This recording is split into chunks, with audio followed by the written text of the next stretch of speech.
आणि यानंतरची एक breaking news आपल्यापर्यंत येते ती बघूया। मुंबईतल्या कुर्ल्यातल्या फिनिक्स मॉलमध्ये आग लागल्याची घटना घडलेली आहे। मॉलमधल्या फूड प्लाझामध्ये ही आग लागल्याची माहिती मिळतेय। आग लागल्यामुळे संपूर्ण मॉलमध्ये धूर पसरलेला होता। अग्निशमन दलाच्या गाड्या घटनास्थळी दाखल झालेल्या आहेत। आग विझवण्याचे प्रयत्न तातडीने सुरू करण्यात आलेले आहेत।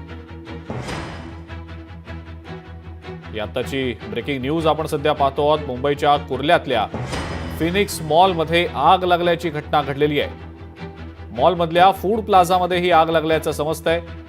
आग लागल्यामुळे संपूर्ण मॉलमध्ये धूर पसरलेला होता।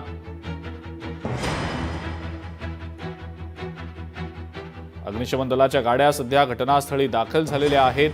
तेजश्री म्हात्रे आपले प्रतिनिधी आपल्या सोबत आहे सध्या, तिच्याकडे या संदर्भातली माहिती आपण जाणून घेऊया।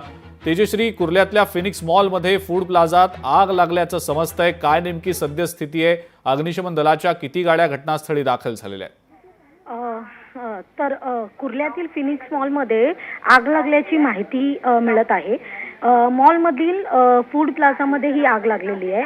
आगीचे मोठे मोठे लोट येताना आपल्याला दिसत आहेत आणि आगीमुळे संपूर्ण मॉलमध्ये धूर वगैरे पसरलेला आहे। अग्निशमन दलाच्या गाड्या घटनास्थळी पोहोचलेल्या आहेत। तेजश्री, काय नेमकं कारण आहे आग लागण्याचं? काही माहिती समजू शकली आहे का? आणि सध्याची स्थिती काय? आग विझवण्यात यश आलेलं आहे का? हो, तर अजिंक्य, अजूनही आग लागण्याचं नेमकं कारण कळालेलं नाहीये। त्यामुळे हॅलो, ठीक आहे तेजश्री, धन्यवाद सविस्तर माहिती दिली त्याबद्दल।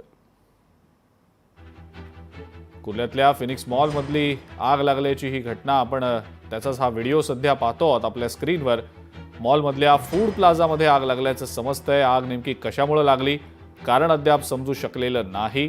मात्र आग लागल्यामुळे संपूर्ण मॉलमध्ये धूर पसरलेला होता, आपण दृश्यांमध्ये देखील पाहू शकतोय। अग्निशमन दलाच्या गाड्या तातडीनं घटनास्थळी दाखल झालेल्या होत्या आणि आग विझवण्याचे प्रयत्न सुरू करण्यात आले होते।